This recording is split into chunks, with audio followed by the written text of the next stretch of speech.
Assalamualaikum warahmatullahi wabarakatuh dan selamat datang di game Rise of Empire. Pada kesempatan kali ini, saya ingin membahas salah satu hero yang paling sering digunakan oleh banyak pemain, terutama pemain-pemain yang menggunakan cavalry. Namun hero ini hanya bisa didapatkan setelah negara kita mencapai musim kedua. Jadi hero yang akan kita bahas yaitu hero S2 Ratu Binatang atau Beast Queen. Jadi setelah kita memiliki hero Ratu Binatang ini, kita bisa melihat di properti dari hero ini. Yang pertama, hero ini bertipe hero cavalry atau hero yang memimpin cavalry. Kemudian tipe dari hero ini yaitu hero bantuan, yang artinya hero ini dapat mensupport semua pasukan di dalam legion kita. Kemudian untuk penempatan hero ini, kita bisa melihat dari jarak jangkauan skill merah. Untuk skill kedua memiliki jarak efektif 2. Kemudian untuk skill 5 juga memiliki jarak efektif 2. Dan skill ke-8 juga memiliki jarak efektif 2. Yang artinya hero ini sangat efektif jika ditempatkan di barisan terdepan. Kemudian kita masuk kepada skill yang dimiliki dari hero ini. Pertama-tama saya akan membahas tentang skill hijau dulu. Pada dasarnya untuk skill hijau, semua hero itu hampir sama, hanya terdapat sedikit perbedaan saja di penambahan skill tergantung dari tipe-tipe hero-nya. Jadi untuk skill 1 di sini efeknya sama seperti hero yang lain, yaitu menambah jumlah pasukan di barisan di mana hero ini berada. Kemudian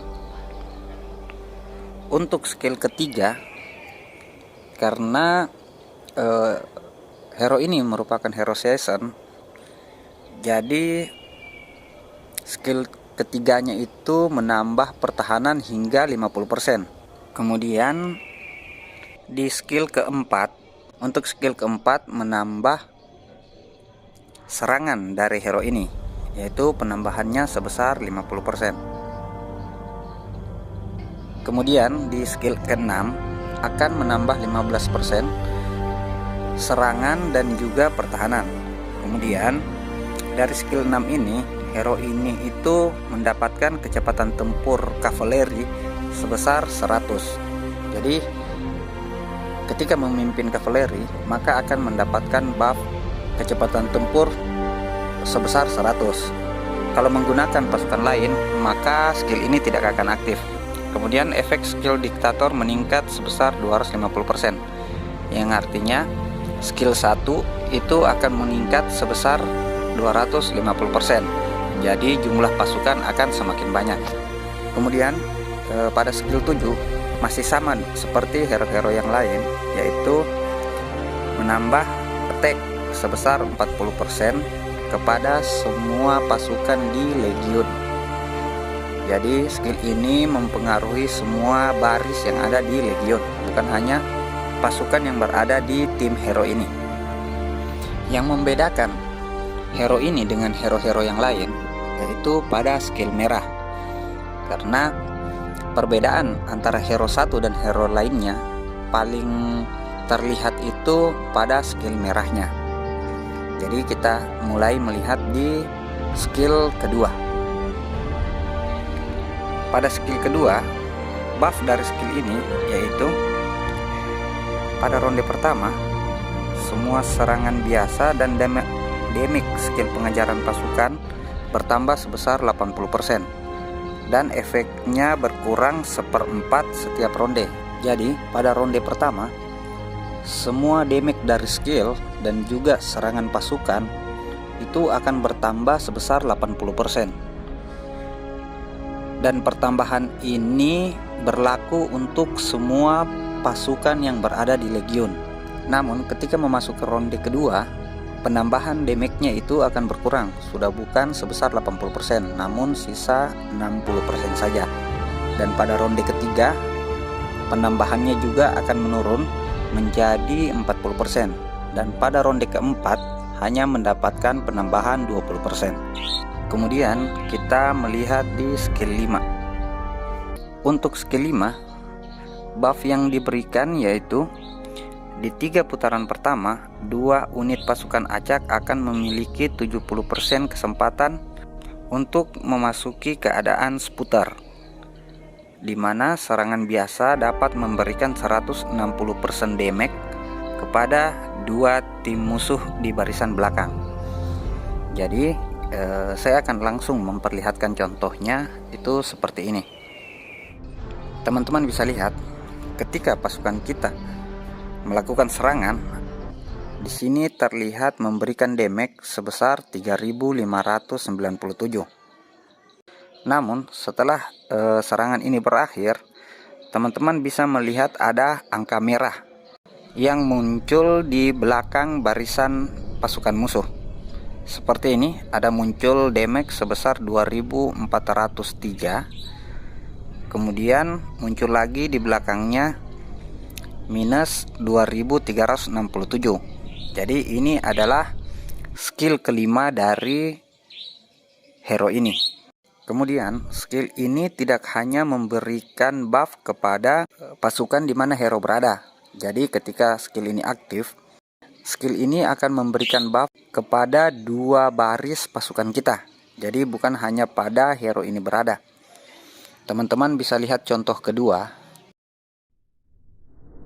Teman-teman bisa lihat di sini, yang memberikan serangan itu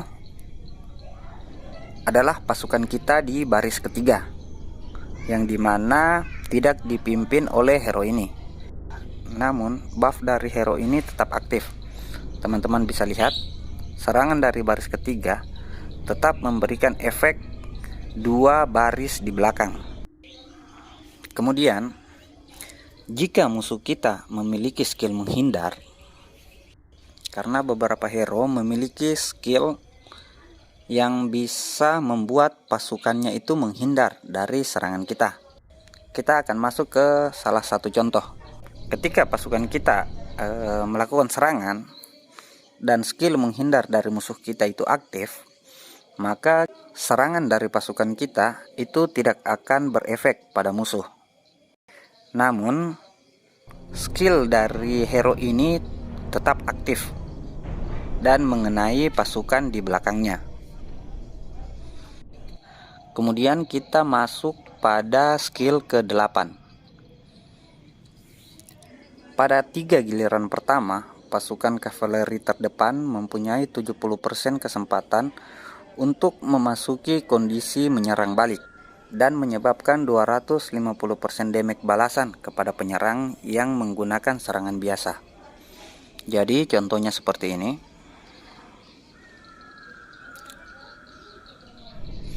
Ketika pasukan musuh menyerang pasukan kavaleri kita yang berada di baris pertama dan skill ini aktif, maka pasukan kita itu akan melakukan serangan balik kepada musuh yang menyerang kita, dan damage yang diberikan itu lebih besar daripada damage yang kita terima. Seperti ini.